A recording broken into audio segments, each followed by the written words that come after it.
the benefit of everybody in this session. Firstly, all attendees and participants are requested to mute yourself, and we encourage everyone to send in their questions in the chat box only. And lastly and finally, all the participants are requested to fill in the attendance form that we would be sharing in the chat box shortly. It is important to fill that form for your certificates. Coming to the session that we have for today, we have with us Professor Ivar Elstad, who will be speaking on public health in Norway. Professor Ivar Elstad is a researcher and Professor Emeritus NOVA, Center for Welfare and Labor Research, Oslo Metropolitan University. He is a highly cited sociologist who mainly works with quantitative statistical methods. We thank you, Professor, for joining us. And we would like to inform you that you would be getting 30 minutes to present and then an extra 15 minutes for a Q&A session with all the participants. Now, I would like to hand over the mic to Professor Bhaswati Sarkar for a few words of welcome. Okay, thank you, Lyimee. A very warm welcome to you, Professor Ivar Elstad. We are really happy to have you here with us today. We already began the discussion on public health, but it's a very important issue. Yesterday, we had a lecture on public health in Finland, and today we have one on Norway. So we would it would be interesting to see what are the perhaps similarities and the differences between these two Nordic countries so far as public health is concerned. So on behalf of the Center for European Studies and on behalf of Nordic Center India, I welcome you for this session on public health in Norway. Thank you, Professor. The floor is yours. Thank you. And I will start with sharing the screen like this. And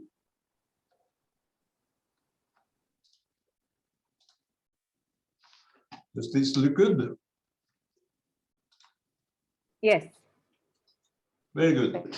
So thank you very much for this invitation. And this is, as you said, this is the title of my speech, which will last only for some, I don't know, 25 minutes, perhaps 30. And this means that there are only main points, I think some main points in two subjects, both population health and healthcare in Norway. And of course, what I will be saying will lack a lot of details. And some of these details, and many of them are found in the suggested literature I sent out. And I was a bit curious. I should, of course, have listened to the Finnish person yesterday, just to see how he or she had handled this task. But, well, I did not. Too bad. Well, let me start with this figure of recent developments of life expectancy in Norway and in some other parts of the world. The measurement of life expectancy is, as you probably know, a very common way of summarizing the overall health situation in the country. It's a calculation based on current risks of death across all age categories in a population. And it indicates in general how long the newborns in a particular year would live on average, given that death risks in all age groups from age 1 to age 19, so to speak, will continue to be stable and unchanged for the entire lives of the newborn. This is, of course, an unrealistic precondition, but at least it makes a way of calculating what would happen if death risks were stable for the years ahead. And as you see, the life expectancy in Norway in 2019 was about 83 years, which is quite high compared to most other countries in the world, I think. So in this sense, we may say that the overall population health situation in Norway is quite good, at least comparatively.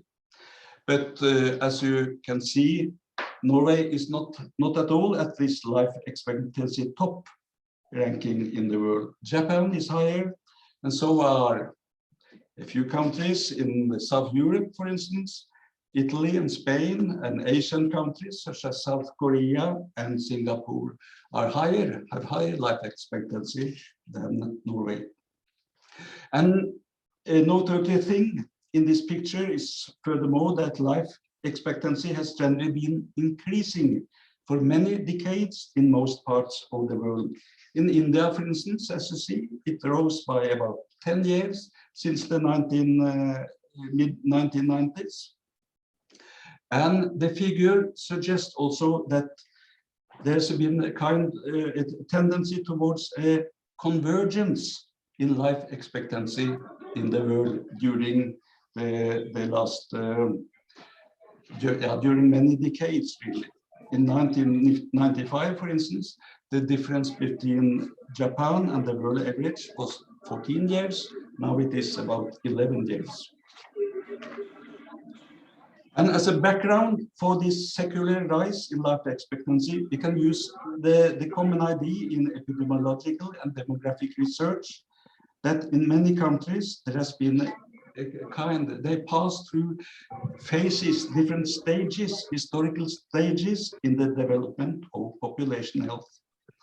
And taking a very long-term perspective, spanning centuries, many countries seem to pass gradually through these phases, these stages. So this here you see what as often could be called the stage 1. Its first stage with widespread poverty, recurrent pandemics, and widespread infectious diseases such as pestilence and smallpox, and very high infant mortality and quite low life expectancy, typically some 40 to 50 years. This was the Norwegian situation up to about 200 years ago. But with economic growth, a reduction in poverty in the population, better hygienic conditions, better sanitation, better access to clean drinking water, and other types of social progress, countries move towards stage 2 with higher life expectancy. And as these conditions continue to improve, then may move further to what we may call the stage 3, which implies that epidemics and infections have been declining quite much, infant mortality decreases, and life expectancy increases. I think in Norway, we might say that, or we may note that in the mid-19th century, cholera epidemics occurred many times, and up to the mid-20th century, in the 1930s, quite many Norwegians died because of tuberculosis. But especially after the mid-20th century, such diseases have receded drastically in Norway.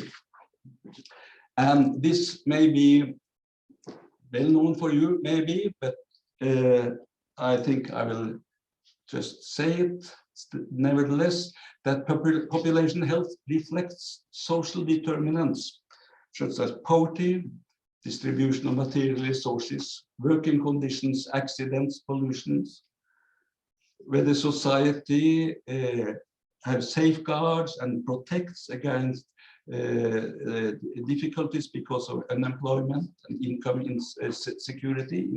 insecurity, and also access to adequate and affordable healthcare, of course.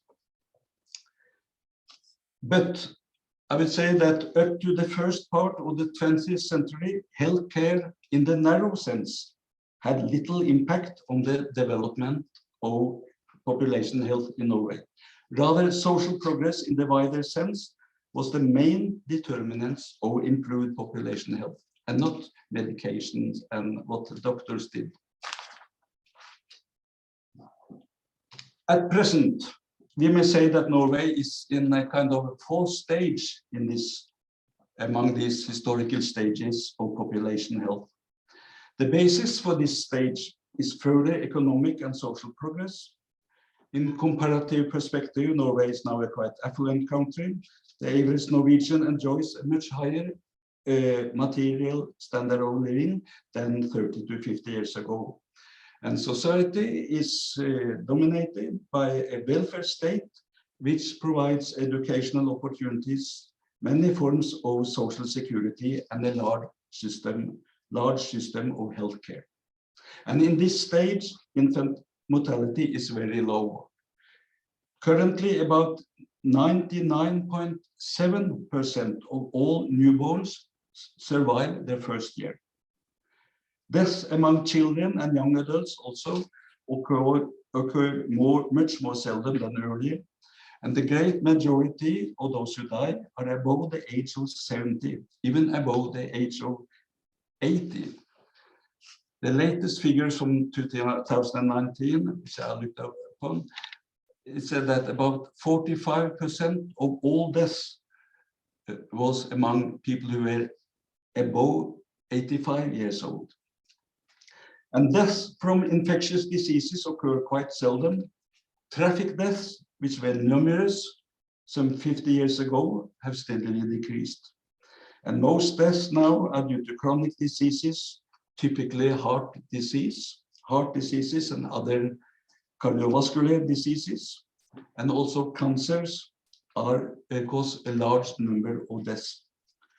And there are also some other important but less frequent causes of death, such as diabetes, COPD, chronic obstructive pulmonary disease, and other respiratory diseases. And dementia is now also rising as a cause of death in Norway, simply because of the aging of the population, which means that there are quite many who are 85 and 90 years old. And among them, especially among women, among these very old people, dementia and Alzheimer's disease are quite important causes of death. And furthermore, we must say that in recent decades, medical progress, better medicines, better surgery, more effective medical interventions plays a gradually larger role in postponing deaths and thereby contributing to increased life expectancy. Deaths from chronic diseases are, so to speak, delayed because of medical interventions. So while improved social conditions and not medical care were the main drivers for increased life expectancy, up to say about decades, the specific contribution of medical care to increasing life expectancy has increased.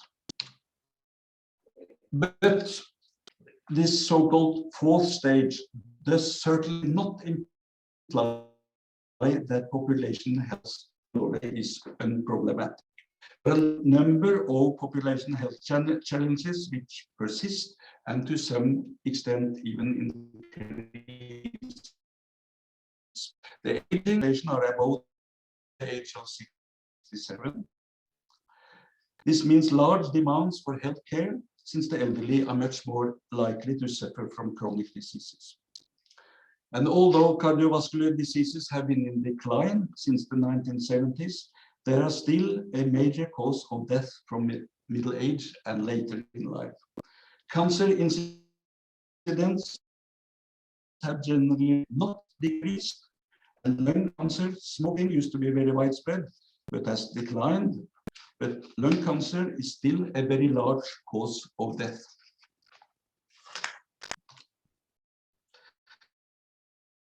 And moreover, as to non-lethal illness and disease and other similar diseases are quite widespread. In a recent survey among Norwegian adults, about 25%, 1 in 4, reported that they had some type of musculoskeletal difficulty. Also widespread are various forms of psychology. When these patterns of systematic, socially structured inequalities in health were revealed by research some decades ago, it appeared as a paradox. How could it be that in an affluent, egalitarian welfare state, Health was inequitably distributed with a systematic greater risk for disease and premature death among the working classes and the less wealthy. Certainly, health-related behaviors, for instance, smoking, unhealthy food, alcohol abuse, and sedentary lifestyles play a part. And public health policies have in particular addressed such individual behaviors in campaigns to improve population health and in campaigns to address social inequalities in health. But research indicates that such individual and personal unhealthy behaviors are only part of the problem. The social class differentials in risk of death and chances of living healthy until old age are linked directly or indirectly to the overall patterns of social inequalities.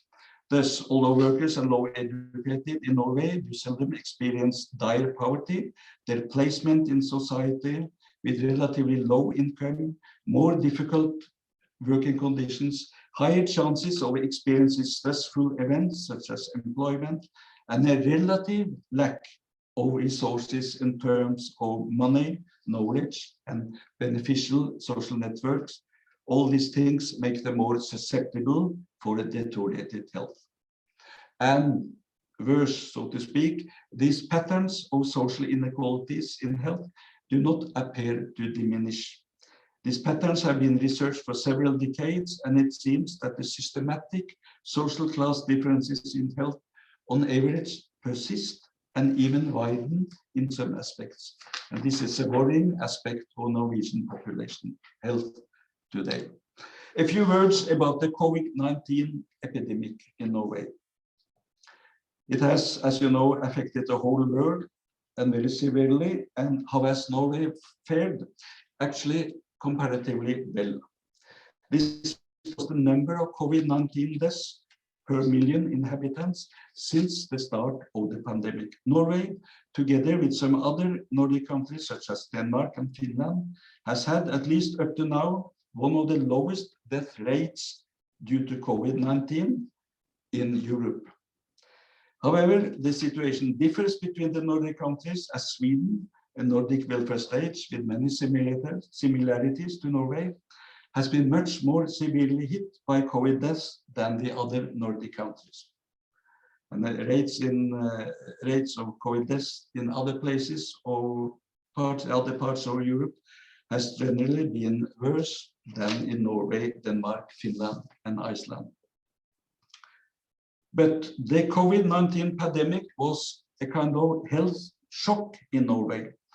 For several decades, Norwegian population health has primarily been understood in terms of chronic diseases, musculoskeletal illness, and mental health disorders.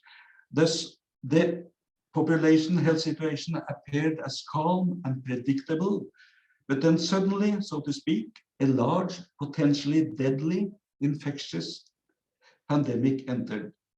We know, of course, that there have been several large epidemics in recent decades, Ebola, HIV, Zika in Brazil, and so on. But the Norwegian population and Norwegian health authorities did not, I think, expect that such an epidemic would affect Norway to any considerable degree. And the COVID-19 has become an eye-opener, so to speak, as it showed that also socio-economically advanced countries with a quite decent level of living and a large health sector are at risk for serious health difficulties when a new, previously unknown virus spreads very fast. And it spreads very fast due to globalization, international trade, tourism, and it becomes very severe because the virus attacks a population with no previous immunization against this virus. But as I said, Norway has fared relatively well, and why is still debated. But the use of lockdown, social distancing, travel restrictions, and the use of mouth masks have helped. And part of the reason, I think, is that Norway has a relatively well-functioning public healthcare system. as well as a high level of confidence and trust in the government policies and advices. And this brings me over to the healthcare system in Norway. Norwegian healthcare is a quite large sector. Overall, some 10 to 12% of all employees in Norway are engaged in some kind of health services. The value of all healthcare expenditures in Norway corresponds to about 10% of the gross domestic product. Relative to the population, there are fairly many and an increasing number of employed physicians and nurses and other types of healthcare personnel. As to the number of beds in hospitals, however, it has declined due to a reorganization of hospital care in which the length of hospital stays for each particular disease has been reduced, and daytime surgery without overnight hospital stays has increased. And this figure, it displays the main feature of the organization of healthcare in Norway.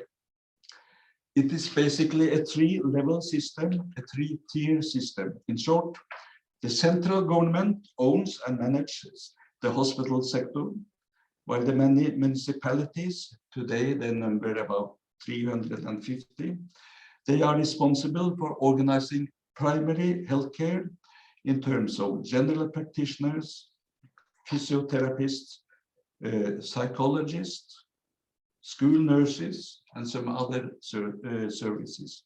And also the municipalities are responsible for a large sector of public elderly care, both home services and nursing homes, which has expanded in recent decades because of the aging of the Norwegian population. How is this large public healthcare sector paid for? Oops, what happened?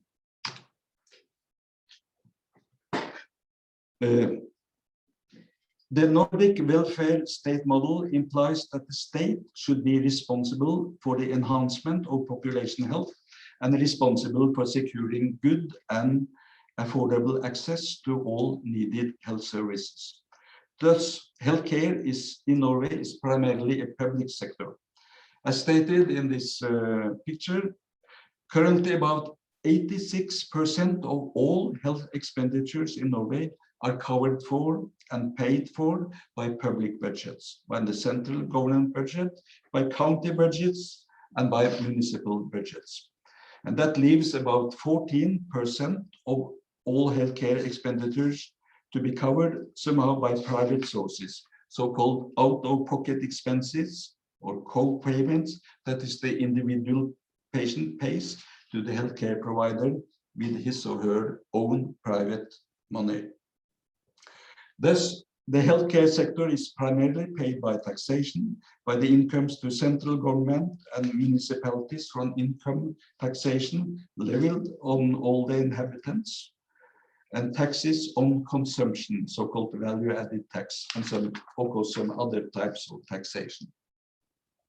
So we may say that in Norway there's a universal system of healthcare, at least in principle, because it's built upon some principles. Health insurance, that is how a person's health services are paid for, is in general a public and not a private affair. Every legal and permanent inhabitant, also those without Norwegian citizenship, is included and covered. This occurs automatically when being included in the population register and is obligatory. It's not a question of personal choice. And every inhabitant is therefore and thereby entitled to a range of health services. One of these entitlements is that practically every inhabitant is on the patient list of a general practitioner. And the general rule is that in case of some kind of health problem, the person should contact and consult his or her general practitioner, who then is responsible for treating the person or, if needed, referring the person to other health services, such as specialists or as hospital treatment. The general practitioner has therefore a gatekeeper function. He or she will generally decide whether more specialist health services are needed. And this, the universalist principle is also evident in a solidaristic funding of healthcare. Every inhabitant is obliged to contribute to the financing of public healthcare, whether the inhabitant himself or herself needs it or not. But co-payments exist. The original and pure universalist welfare state ideology was that all healthcare should be free and gratis. However, in order to contain public healthcare costs and in order to dampen the demand for healthcare, co-payments are used. When a person visits the general practitioner, she has to pay some fee directly to the doctor, not dramatically much, however, and the main parts of the income for the general practitioners come from two different types of public budgets. As to hospital care, it is practically free and gratis, with no co-payment required. Also, medication for chronic diseases, when judged as necessary and needed by a legitimated physician, is heavily subsidized by public budgets. The patient pays a part, but most of the costs are covered by public budgets. And dental care is special, however. Children receive free dental treatment, but adults have to pay in general full with no public subsidies. As to nursing homes, there were quite a few of the oldest inhabitants live their last years. The municipalities take a substantial part of the pension incomes for these patients as payment for their stay in the nursing homes. The use of co-payments has been increasing in recent decades, which could lead to substantial costs if the person has many doctor visits and many medications. In order to avoid too high personal expenses, there's a cap, that is, if your personal co-payments for legitimate doctor visits and medications and drugs exceeds a certain threshold during 1 year, further expenses are paid for in full by public budgets. But is Norwegian healthcare an entirely public sector? No. Alongside public healthcare, there is a private healthcare sector. Some general practitioners, physicians, specialists, psychologists, a few hospitals, and so on, who are allowed to operate if they are approved because of educational requirements and some other requirements. And this private healthcare sector is at present quite small, and it is also expensive for the individual patient because they have to pay in full, and therefore it's mostly used by richer people. I should add that a part of this system, or healthcare system in Norway, is also income protection arrangement for those who are unable to work and earn their own money due to disease and illness. The welfare state in Norway has therefore also a quite developed system of social security and income protection for those who suffer from illness or disability. If a doctor declares that an employee is,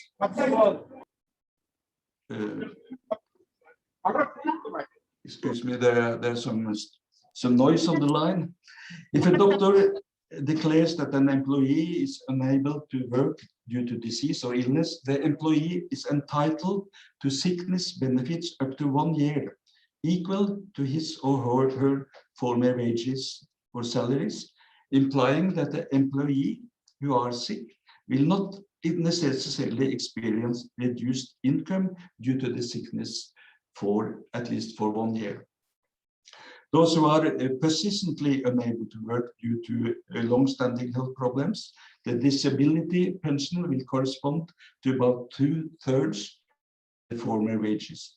Actually, about 10% of all individuals in working age from 18 to 67 receive disability pension in Norway.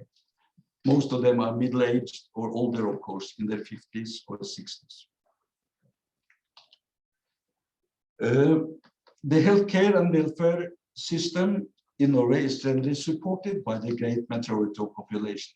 But there are many political debates and struggles about it. As a final remark, I will mention a few of these contested topics. One topic, for instance, is the size of patient co-payments. Co-payments have been increasing, and an issue is whether such increases should be stopped or even reversed, since they break with and deviate from the welfare state ideology that healthcare should be free for all inhabitants.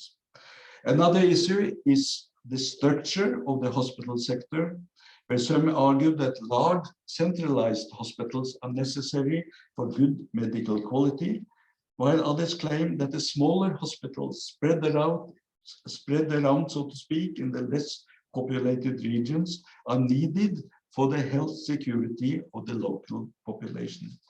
And the third issue is whether the entirely private health sector with private health insurance should be restricted or allowed to expand further. An argument, for instance, is that these private health institutions, typically located in the largest cities, employ so many qualified health personnel that the public health care sector, especially in rural districts, experience difficulties in recruiting doctors and nurses and suffer for this lack of qualified personnel. Well, that was all I planned to say. So thank you very much for listening. Thank you so much, Professor. We will be heading now to the Q&A session. We have 15 minutes in hand and we try to cover all the questions possible. Meanwhile, I'd also like to inform once again to everyone to keep their audios off during a presentation. Now coming to the questions that the participants have put forward with regard to your presentation. There's a question by Sumbul Parveen. What steps has Norway taken to address its shortage of healthcare personnel, apart from recruiting health professionals from neighboring Denmark and Sweden?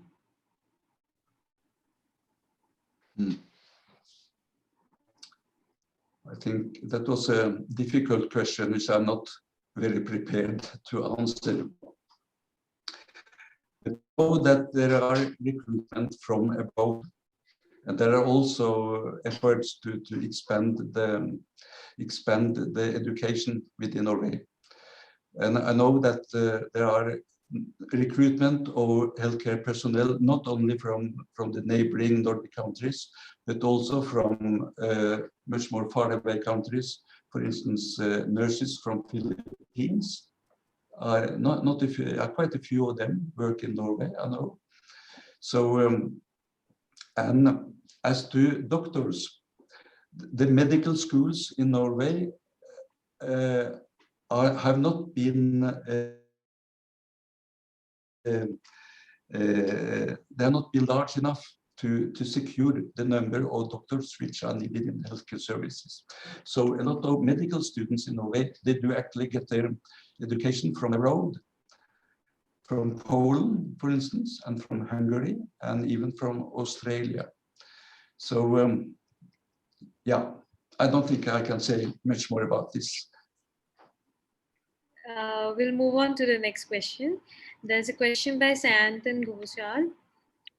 He says, as you mentioned, aging population is a challenge that faces Norway.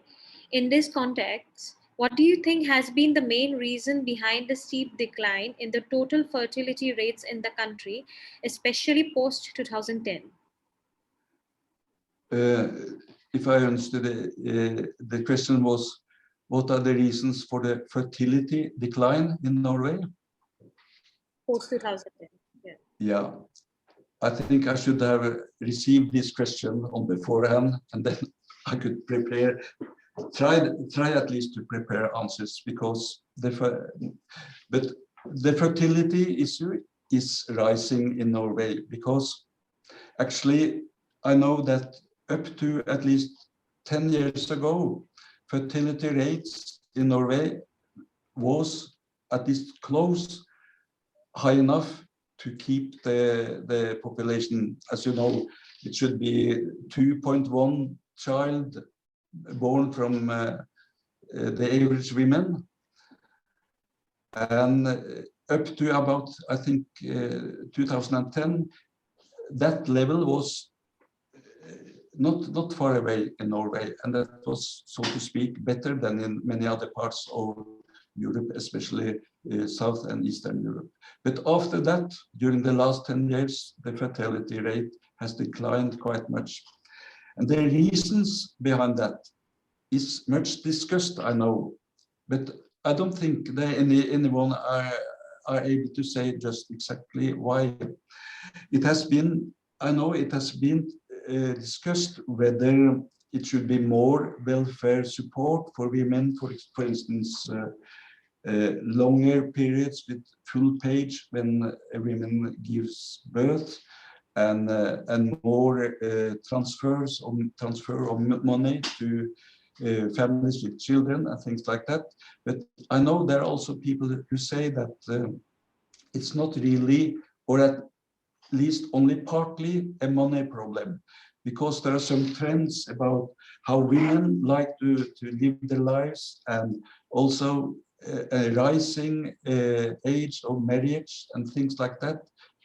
That is, as I understand, it's some kind of cultural trends which interfere, and which are not necessarily very easy to steer and control just by money and investments. The next question is by Surabhi Singh.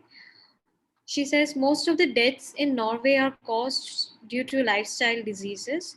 So in that context, what steps are taken by Norwegian government to tackle them?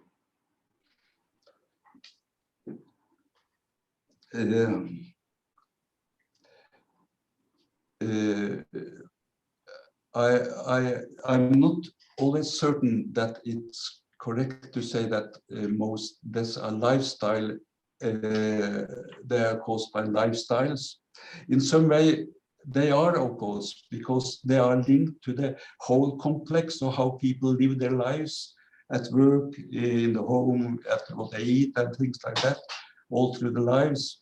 But I don't think that one should think about this just as lifestyles in the very narrow sense, such as whether you smoke or drink alcohol and things like that. At least people or some researchers talk about it's necessary to look at the causes behind the causes. If smoking and drinking is an immediate or proximate cause of death, there are causes behind that cause also, which has to be addressed, I think. But Norway, the health authorities in Norway have, during many years, a lot of campaigns especially to hinder or decrease smoking, which actually has declined very much. I think it's less than, it has been halved during a few decades. And as to alcohol, for instance, it is in general strictly regulated by a state monopoly on liquors. So you cannot buy wine or liquors any other place within Norway legally, but to these state-owned monopolies, which also make the alcohol quite expensive. So there are campaigns about such health-related behaviors, which in some way, I think, have been successful in the sense that smoking has gone down, and training exercise seems to increase somewhat, at least, in most parts of the population. Thank you. The next question we have from Snigdha Paul. She asked, do sudden pandemics like the one we are presently in push nations down the stages of population health? Is it temporarily damaging or inflicts deeper blows upon health and economy? How is Norway coping with it? Could you please repeat that? The first part of her question is, do sudden pandemics like the one that we are presently in push nations down the stages of population health? And she asked whether is it temporarily damaging and inflicting deeper blows upon health and economy. And she also asked how Norway is coping with it. Yes, I think you ask difficult questions. At least Norway, as I said in my lecture, I think Norway has coped comparatively well with these COVID pandemics. And at least when measured, as I showed, when measured in terms of how many deaths there are relative to the population. The trouble have been that most of these deaths have been among the older people, and many of them in the nursing homes, which means that Norway was not capable of hindering this contagious virus to enter, so to speak, nursing homes. But the question was also whether this pandemic will push countries down on this ladder of historical stages in population health. Well, I don't know, maybe not, at least not in the long run, because maybe this will also lead to more resources, more experience, more knowledge about health. So I'm not quite sure. I could mention that when I placed Norway in a so-called fourth stage, I was a bit in doubt whether I should raise the issue of what is called the fifth stage in international population health literature, which means that what is happening currently is that epidemics and infectious diseases are in some way coming back, simply because of many reasons, but because, for instance, as happened with this COVID-19, probably happened that this has been something to do with how people or humanity, so to speak, expand their territories and meet upon or are confronted with wildlife, and this increases the risk, chances that there are virus jumping, so to speak, from these animals and to human populations, which are unprepared for this. And another difficulty which may face populations in the so-called fifth stage is the medication, the antibiotics, which are without much problems around in many countries, at least, that the antibiotics, they do not function anymore. This is a thing I think you are aware of, and which is quite much discussed in Norway, I know, because and what has happened in Norway in the last 10 years is actually that the use of antibiotics have been reduced quite significantly during recent years because of this fear that antibiotics should stop functioning in healthcare. Thank you so much, Professor. You could answer that. You could go through the next questions in the chat. We're actually running out of time for the next session. So I'll like to hand over the platform to Christabel to give you a few vote of thanks. On behalf of Professor Bhaswati, Sarkar and her team at JNU Center for European Studies, and on behalf of the Nordic Center in India, many thanks to you, Professor Elstad, and also to our member university, Oslo Metropolitan University. Many thanks for comprehensively showcasing the various facets of the public health system in Norway, and for a very engaging and comprehensive Q&A session. Sincere thanks for spending your valuable time with us, and I hope this has been a stimulating hour for you as it has been for all of us. Thank you very much. And thank you, Professor. Thank you. Thank you. Please. Thank you very much. Goodbye. Bye-bye.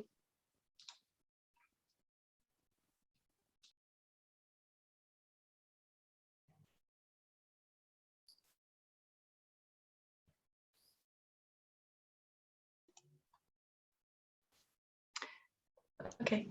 Hello, everyone. Okay, I would like to introduce you Professor Marjut. She will be speaking on working life gender equality. She's an associate professor of working life equality and gender studies in the University of Helsinki, Finland. She's also the co-founder and the co-director of PhD program Gender, Culture and Society at the University of Helsinki, and a docent in the Administration and Organization Study, Department of Political and Economic Studies at the Faculty of Social Sciences in the University of Helsinki. She's also the Consortium Director, Strategic Research Council funded project, Social and Economic Sustainability of Future Working Life, and her major interests in research are in critical studies on gender in management and organizations, and thereby ethics and also human rights more broadly. And her research is multidisciplinary and aims to have a high societal impact. So I would like to invite Professor Baswati for welcome note, and over to you, ma'am. Thank you. Thank you very much. And warm greetings from very cold Finland. And it's nearly snowing in a couple of days. And thank you for inviting me, and thank you for your kind words. I suppose that you're hearing me. Is it okay? Yeah, just a minute. Yes. Let me also step in. Professor Marjut Jyrkinen, a very warm welcome to you from the Center for European Studies and Nordic Center, India. We are delighted to have you here today. This is the last day of the summer school, and we have been hearing about the Nordic model from day one, and we know that these countries are doing very well on various aspects, and these all were elaborated over the sessions that we had. One point which was missing, and which you will obviously now fill in, is the gender part, gender equality, because from this part of the world, we look at the Nordics for the kind of gender equality and parity that it has reached. So we are waiting eagerly for you to take us through this journey. Welcome once again. Thank you for being with us. Over to you. You have 30 minutes for the presentation and 15 minutes for Q&A. Thank you very much, kind words, and just shortly about the COVID. And it's so good to see that so many people are able to attend even in the Friday evening. And because this COVID, we know we've heard about the terrible figures now. And I would say that COVID, it's not only about virus, it's about globalization, it's about sustainability or lack of it. And lack of respect to non-human beings, and it's about inequality, it's about gender, it's about social class and so forth, and inequalities in really many levels. So, but I'm not going to speak too much about that. That's not my expertise, but I'm talking about a little bit about working life. And thank you for saying kind words about the gender, the model of Nordic countries. I might disappoint you. I'm not going to say that how good we are. I'm going to say that there are many successes, but there is this but. Let me start from this kind of international report. For instance, this World Economic Forum report from last year. Finland is the third one there, ranked. And the first one was Iceland, then the second one was Norway. And there are many countries, and you can have a look at that report. There's the link here. So that is about economic participation and opportunities, educational attainment, health and survival, and political empowerment. Finland ranks well in these. And for instance, women are more educated than men. Women mostly work full-time, and there is nearly 50% women in the parliament. And there are some pictures about that. So for instance, we have now, our government is run by 5 women mainly, and this has been developing. The development has been there, but it has still been quite slow. But now we have a different situation.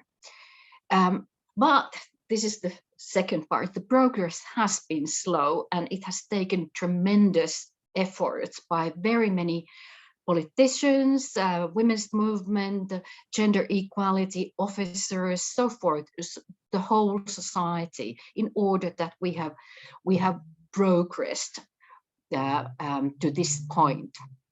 So actually, this is the third time that we have a prime minister who is a woman, and we have the minister of finances only twice that has been a woman. So here you see that it's not perfect at all.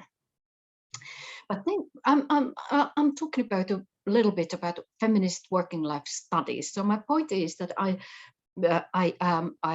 present a couple of aspects and theoretical points, but then also I kind of talk about through paradoxes, which are this yes, but. So feminist working life studies, or studies on gender work and organizations, focus, address particular gendered structures in societies and organizations. It's about knowledge on positions, career situations of different genders, and it addresses gendering processes and different kinds of organizational cultures, policies, practices of work and organizations. It's about careers, leadership, and so forth.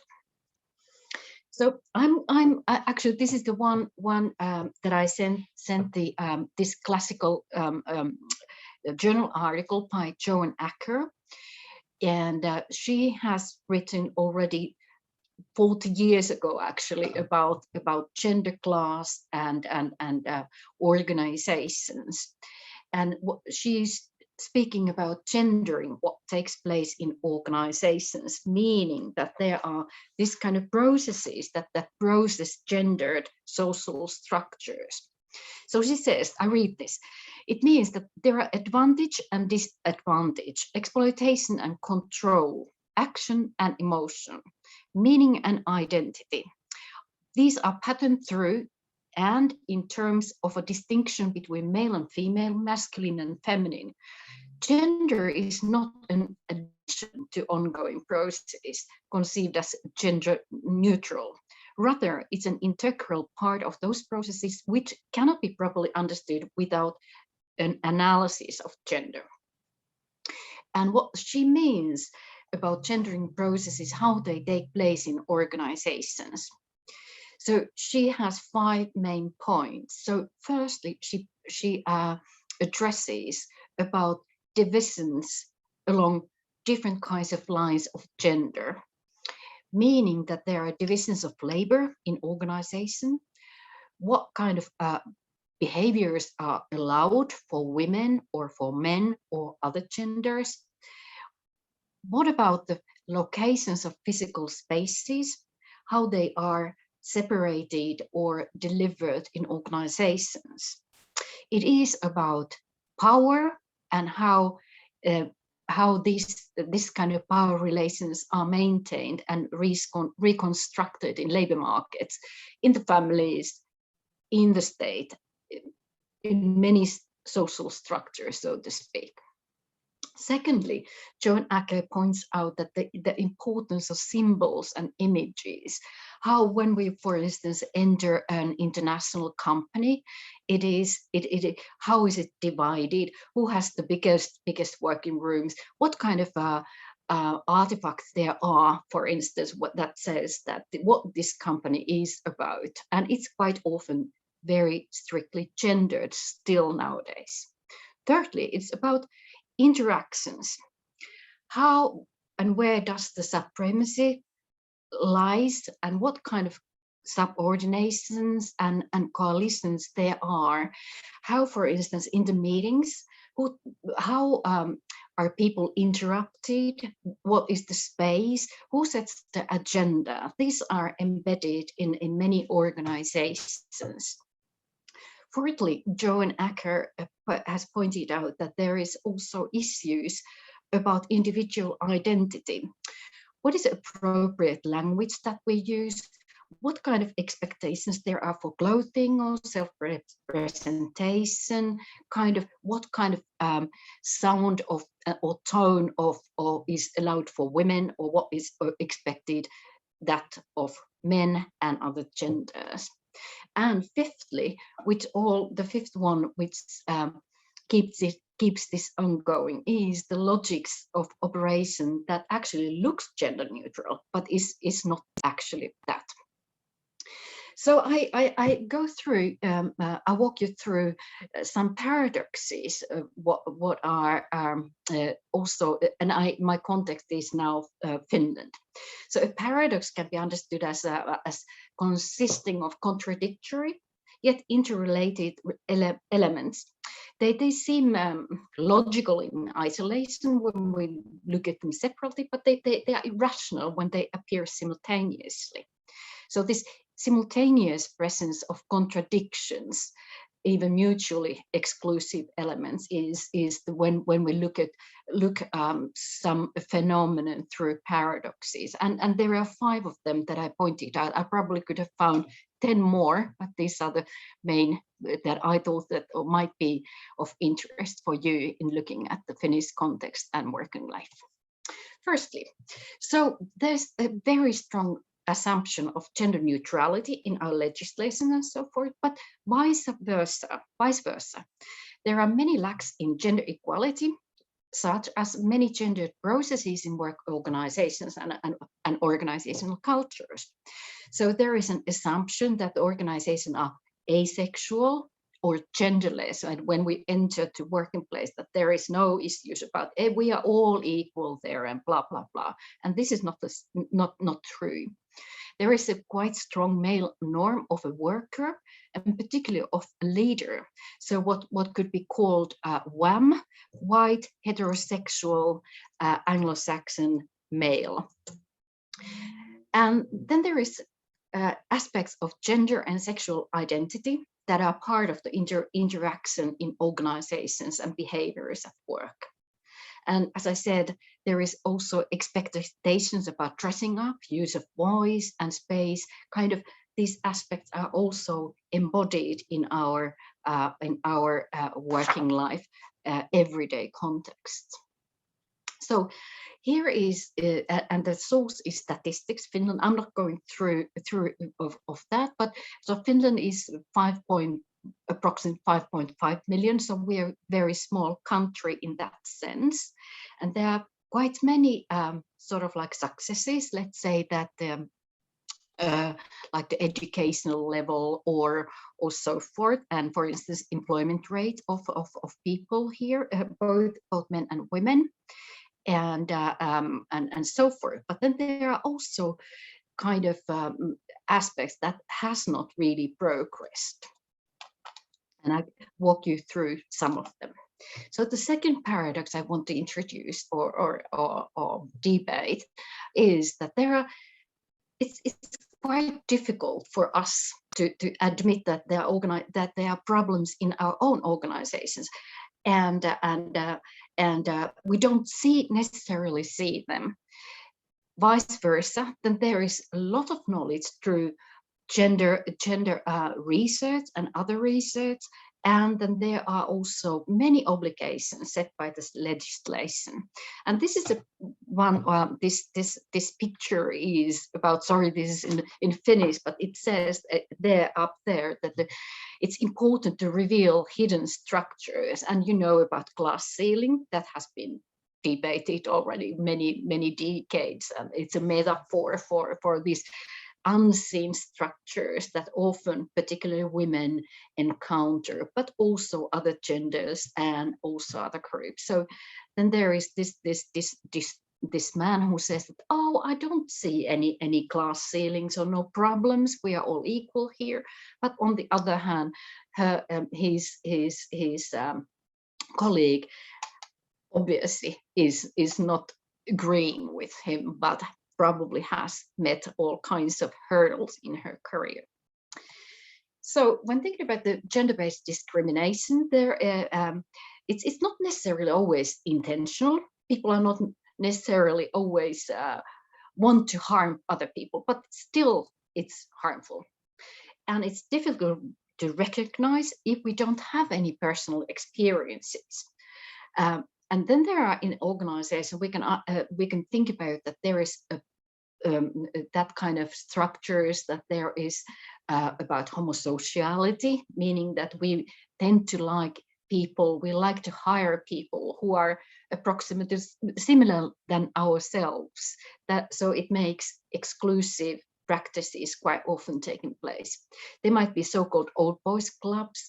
There's in Finland particular, there's a strong assumption or very whiteness that we don't necessarily see, even though that we have our own minorities, Roma people, Sami people. Then we have also increasing amount of people who come elsewhere, migrate to Finland. So there is a need for intersectional analysis, and there is a Leslie McCall kind of classical 2005 article. You might want to have a look at that if you're interested in this. So meaning that there are multiple social positions that need to be taken into consideration, not only gender, but also thinking about age and class and religion and so forth. And these are very, very powerful aspects also in women's careers.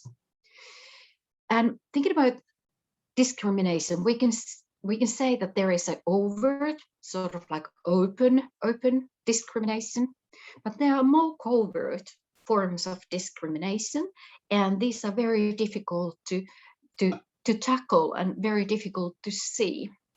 And these are reconstructed through many organizational practices, what Acker is describing as gendered practices. So what does it mean? So what are the impacts? So the first one, if thinking about the companies, for instance, is that all human capabilities, they are not in use, in spite of that their multiple knowledge base is understood to be a key key factor for success and innovation and compatibility in working life and in business. So on the other hand, well-being and satisfaction definitely diminishes. So there's harmful effects on motivation, and there is increase in turnover rates, and also increase in reputation because of bad reputation for organization. People don't want to work in places where they feel that they are not equally respected as the other colleagues. So one form, and which has been much debated globally after the Me Too campaign, is about sexual harassment. And there in Finland, there are different kinds of legislation: Equality Act, work-life safety legislation, criminal code, that really explicitly prohibits sexual harassment and gender-based harassment. But, and what is meant by harassment is about unwanted verbal or non-verbal, physical, one-sided and potentially oppressive conduct of a sexual nature. So it can be inappropriate comments about person's body or sexualities, or proposing sexual relations in an appropriate context, or lewd jokes, crude comments, unwanted physical advances.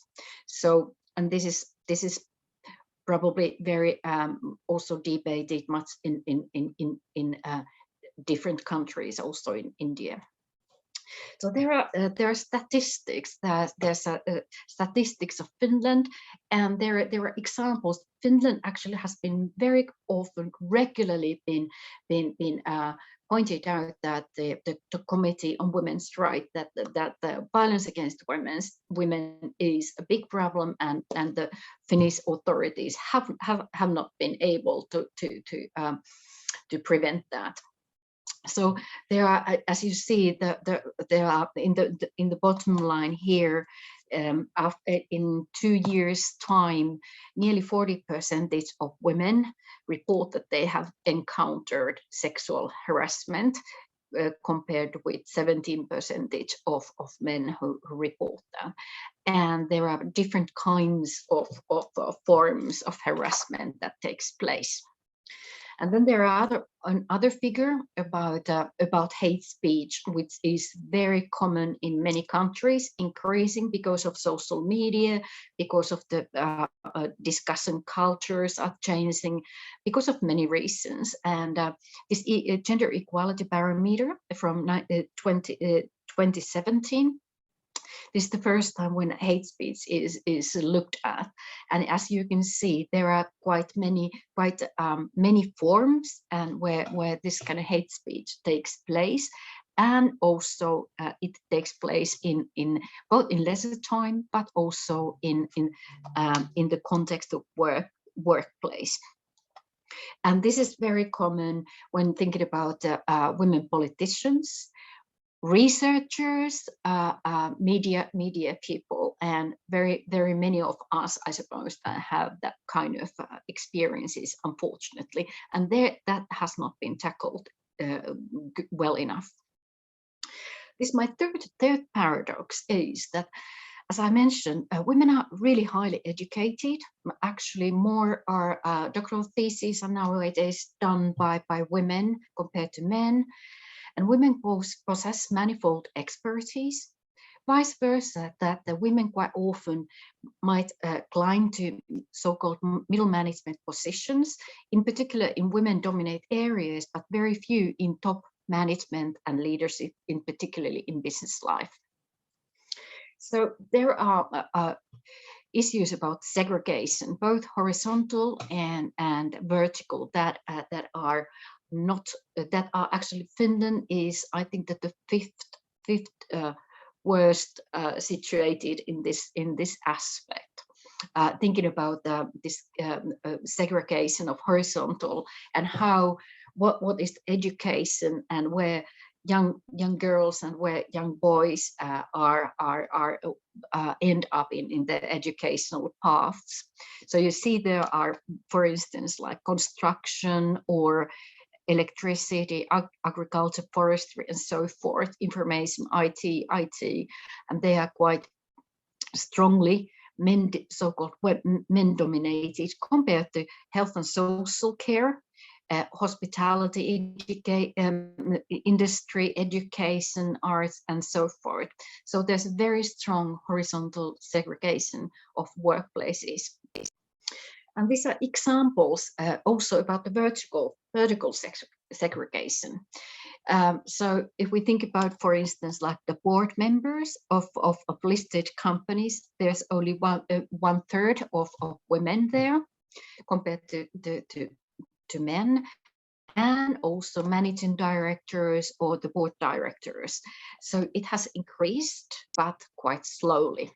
And there is no legislation, no quota, because the business organizations are really against it, and which is totally different compared to, for instance, Norway and other countries.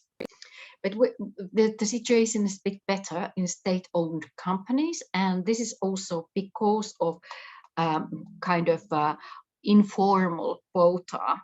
So there needs to be always both women and men when there is a recruitment to the board. So this is kind of a policy that seems to be the functioning and improves the situation. And this is a bit older figure, and after that there's been legislation changes. And for instance, we see here, like Iceland was already then over nearly 50% of women on boards of large listed companies, and this is also the case of Norway. I think that Norway's figure is even higher nowadays. And then there are also countries like France and so forth who has also introduced quota to that aspect. When thinking about then the careers that the traditional careers career is understood as to be upgoing and linear, and it kind of covers the whole lifetime. But then there is also, on the contrary, there's increase of much more precarious work, particularly for women, young educated women, but also other groups, and for instance 55 plus people. So increase in fixed term contracts, and which has been kind of studied, and the understanding of careers has changed and needs to be changing. There's a wide literature on this kind of changing aspects of careers and how to approach that. And I could argue that previously it used to be kind of a longer term and trust with loyalty on both sides, both the employer and the employee. But it has turned to more like this kind of precarious, fixed term and short term, and more like focusing on money exchange. So understanding of careers. So people are we could be talking about protein carrier, boundaryless carrier, so forth. But then there are also like which particularly fits better an analysis of women's careers is Sullivan and Meyer, for instance, have been speaking about so-called kaleidoscopic careers. And myself with colleagues Linda McKee and Ingrid Bisa, we have been writing about so-called careerscapes that fits better with women's different life phases. But the fourth paradox is that I want to talk about is that, and these paradoxes are interlinked, obviously, is that there is importance and highlighted importance of balancing work and family, and also work and other parts of life. Vice versa, that actually care is really strongly still gendered, and for instance, the use of family leaves is mainly by women in Finland. Only 10% of those days, which could be shared with either parent, only 10% are used by fathers. So this kind of work family, there's a big literature on this area of research. So one aspect is that there is this kind of public and private division, and kind of women's area has been traditional, this kind of home and taking care of the kids, and also other significant people such as elderly parents and friends and relatives and neighbors and so forth. So care should be understood that it's not only, and there was a debate, for instance, on aging populations. So it will be a kind of a question for countries like Finland and many others. And then there is also heteronormativity of families and care, and still these issues of parental leaves is to be tackled. So who cares? So there are these demographic changes, and then there are also this kind of neoliberal trends of organizing care. And we see the trend that women are kind of expected to go back and do in addition to normal traditional life, because that this kind of time and energy are by very many well-educated women in their midlives. They need to go back and perhaps cut the hours to take care of their elderly parents, because the society is kind of expecting that there's more individual responsibility on that. So family is valued, but on the other hand, it doesn't show in how work and family and time and rhythm are valued. So there is slow change in the discourses on fatherhood. So my last paradox is that, as we saw where I started, is good, ranks highly in international comparison, and there is a legislation, there are policies to systematically improve gender equality, but there's still persistent gender pay gap.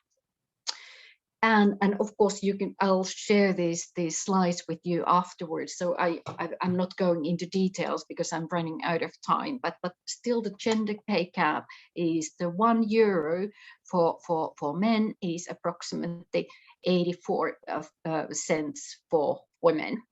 So there are different kinds of explanations for that.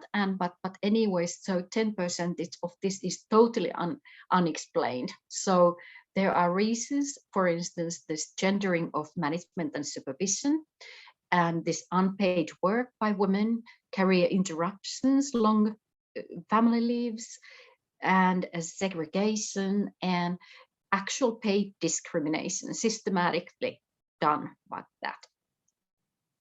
And here you see some figures about the EU and area and how this looks like. So I'm nearly there. So I want to summarize. So organizations and working life are by no means gender neutral. There are many assumptions as regards genders, not only women and men, but also other genders. So there are stereotypes, there are prejudice, and there are unintended bias. So we're not necessarily, we don't see this kind of discrimination, particularly when we are in positions of prestige. So there are these discriminations, hidden or overt, in policies and practices, documents and management and leadership. So these everyday practices and actions reconstruct these gendered processes. And to deconstruct these processes, it demands that we realize, we open our sort of like gender classes and recognize discrimination, exclusions, and marginalizations. And this is the first step, or very important step for change. Now I stop here, and I think that I'm out of time. There is one video film that you can perhaps look at that. It's about fathers and fatherhood discourses, but perhaps there might be some questions. So I'm happy to discuss with you. Thank you very much. Thank you very much, ma'am, for such an interesting, thought-provoking, and illuminating session. So we have a few questions for you. I would like to read out. Okay, so here comes first about the gender binary. If you could shed some light on what the working life means for transgender people, non-binary people, and other gender minorities, considering Finland still requires transgender people to be sterilized before legally changing their gender.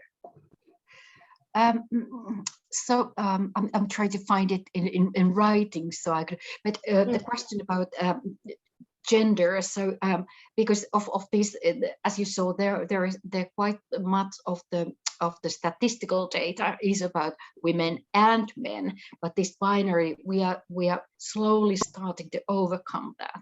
And there's a big debate in Finnish society about the rights of trans people and the rights of other kind of sexual or gender minorities, and kind of one aspect that is now debated in the parliament, will be debated, has been debated for a longer time, is that the rights, which is called this kind of trans legislation, which would enable, for instance, that there are omissions, for instance, that quite often the medical doctors are suggesting for parents if they have a kind of intersexual baby born, it's kind of understood that it would be that the baby already would be kind of forced, that the parents are pressured to change the baby's sexuality or the physical part, so that it would be either a girl or boy. And this is one example what the legislation that is in the parliament and the decision about how to support people. So there are many aspects, and we are in the very beginning. So the next one is like that. Yeah, there's like 3 questions on women. And the number 1 is like, what is the situation of migrant women in employment and government organizations in Finland? And secondly, like, did lockdown spike the cases of gender-based violence, domestic violence, and what steps were taken to tackle with issues related to gender-based violence by the policymakers? The last one is like, can you tell us more about the legal safeguards available to women in Finland in regards to workplace harassment? Thank you for your very, very important questions. Anyways, the migrant women, I have also with colleagues, we have studied, for instance, highly educated migrant women.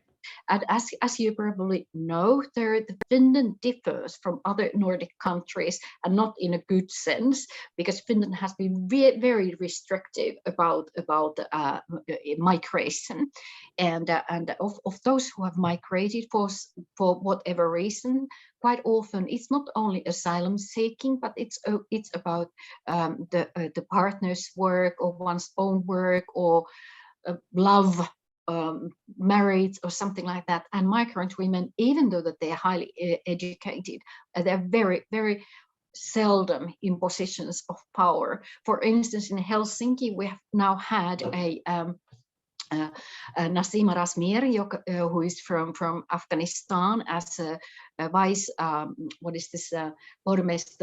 vice leader, vice director. But she's one of those persons. Very few are into parliament. So, as I said, whiteness is kind of written in Finnish working life and political participation, and this is an omission. So the employment for even those women, migrant women who are well educated, it's really very tough. People send maybe hundreds of applications, and there's always something that comes. So there is obvious xenophobia and racism behind there. And if thinking about the violence against women, the lockdown spiked cases, yes, it did, and this has been realized, and there is some increase in that kind of shelter last kind of IT-based help for particularly women who have suffered, who are suffering from violence, all sorts of violences. So this is a big issue, and I think that this is an issue that is quite a global, so to speak. And I just saw today that for instance, in Sweden, this is debated, and shelter places has been increased and so forth. So this kind of steps are needed here too. And that's true. Yeah, do you want me to read out for you, ma'am? Sorry, I didn't quite get could you that? Yeah. Yeah, can you tell us more about the legal safeguards available to women in Finland? Is this the one? I saw here that's the general oh, sorry, about the legal safeguards available. Yeah. Oh yeah. So there are quite often, there are many policies, and there are kind of ethical rules, quite many organizations, be that universities or business organizations. So we don't accept any, there's a zero tolerance, but quite often the harassment is to get help for in that kind of difficult situations. And for instance, when I've interviewed with colleague, highly women, senior women managers, and even for them, when they have encountered sexualized or gendered encounters or sort of like situations, it has been really difficult for them to search for help, because there is always the threat that it impacts one's career, and that will kind of be there a difficult person, and so it follows you easily. So even though that we have legislation, so there in organizations it's difficult to find help, but there is interest to do that, but it's still there, and as you see in the figures. This will be the last question. The few questions you could choose to answer directly on the chat. So last will be like, while there is a high representation of women in public sectors, what is the scenario in private business ownership by women in Finland? I think that the welfare state, like in other Nordic countries, is sort of like, it has been a good place for women, because it not only sort of like enables, let's say, that daycare act that has been since 1972, and that has enabled women to work, or the warm school meal from 1948 legislation has enabled women to work and be active participant in society. But on the other hand, it has also enabled women places to work, for instance, social sector and education, teaching, and so forth. But now, when the welfare state, it has been kind of this neoliberalization has taken place somewhat here also. It shrinks the welfare state, and for the demographic reasons, that should be kind of offer even more help for women, but that's not necessarily the case. And in business, in private business companies, women are quite often like micro businesses. They have a couple of women hairdressing or whatever, or kind of creative sectors, whatever there are. But on the other hand, in larger businesses, women may have access because there are policies and so forth. But still, it seems to be that to the top of the top, it's still there are hurdles for women. Thank you very much, ma'am. Now I would like to invite Christabel, ma'am, to get a word of thanks. On behalf of Professor Bhaswati Sarkar and her team at the Center for European Studies at JNU, and on behalf of the Nordic Center in India, sincere thanks to you, Professor Marjut. Your lecture has been critically engaging and thought-provoking, and in many ways inspiring too. Thank you for your comprehensive responses as part of the discussion. I'm very grateful to you for your presence here and for the time and erudition you have so generously shared with us. Many thanks once again to you, and also to our member university, the University of Helsinki. Thank you very much. Thank you for inviting. Thank you. Thank you. Bye-bye. Have a good rest of the course. Bye. Bye. Thank you. Bye. Take Bye. care. Bye. Okay. What's next? Our next speaker hasn't joined, I think.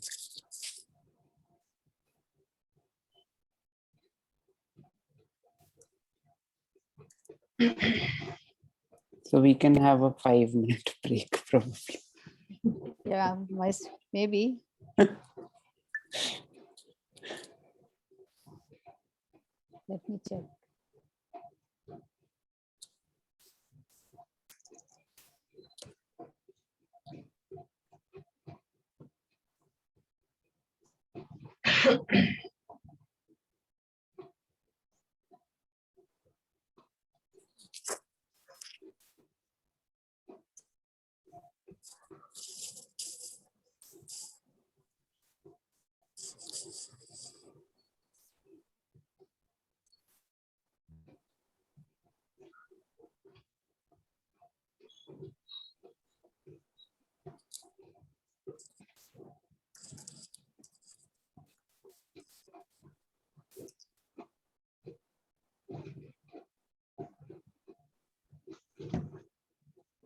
Throughout, and it was just a small idea which I shared with her, and which then took shape to what we had this over these 5 days. So thank you very much, Christabel, for being able to help me put together this program. And I really need to also thank all the participants. I mean, they're not here, but still we need to put it on record that all the experts who came in and shared over these 5 days about the Nordics, and what one of the I think participants said, that you know about the rankings, but what goes behind the rankings, that is what we were basically, the objective was to look at that. And I think that we have succeeded in basically creating that a kind of interest on the Nordics, and I'm sure that this is going to carry on, and we have been able to reach a larger audience because of this online platform. Thank you very much. And I need to obviously thank the organizing team, my wonderful team of students who are there, without whom I can't take any steps. So all the steps which have been taken is because of the team. You can see Nikhil here on the screen. He's basically, hogging the limelight right now. So he's there, and then Sunanda and Sanskriti, Yash, Ravneet, who else? Devanjali. Again, I missed Devanjali. So Devanjali, and I hope I have not missed anybody. Without them, I couldn't have put it together. So thank you very much. Yes, Lyimee. I must have missed somebody. So thank you very much for helping me out with this. And this will go on. We'll have more such events, and do keep in touch. You keep looking at the JNU website, you'll find something or the other coming up. Quickly, may I say a few words? Just to all the panelists and all the participants in general, that the Nordic Center in India, we are a consortium of 18 universities across the Nordic region, and we've got one university in the Baltic region, that's Lithuania. And the major objective of the Nordic Center in India is to establish cooperation, or to increase cooperation between Nordic universities and Indian higher education institutions. Therefore, any of you who are interested in opportunities in the Nordic region, interested in working with the Nordic region, please don't hesitate to drop a line to us. We are available over email, of course, but also you'll find us in social media. So it's quite easy to get in touch with us. So if you have any interest in the Nordic region, you have any kind of long-term interest, you have any plans, you want to, make contact with somebody there, please don't hesitate to write to us. We'll be happy to assist you in your future plans specific to the Nordic region. I also take this opportunity to thank you, Professor Sarkar. As you said, we grew this, from a really, from a one little idea of having maybe one lecture a day to something that has become much more bigger than we thought, than we envisaged. So I'm really happy that this has worked out well, and given the notice that we had a very short period of time to work with, and I was blown away by the cooperation that I received from the member universities, because Nordics usually they have everything structured many months in advance. Many months. And I was very skeptical that we'll get the right people, we'll get the people, we fill up the slots. So I was pleasantly surprised and very happy actually to see so many people, and it has worked out very well. And I really hope we can continue this, and in an online model, because I realize the online model is the best way to reach out to the length and breadth of the country in terms of the students who will gain from this kind of academic adventure. So thank you all very much. I also have a request. I don't know how comfortable everybody will be with this, but we've not really seen who our participants are. So it will be good if you could actually switch on your videos. You could take some screenshots just to know who came in. We've just not been able to engage with the participants at all.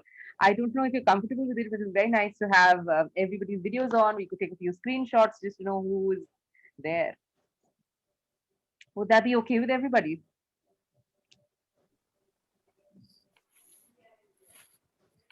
So shall we view everybody in the gallery?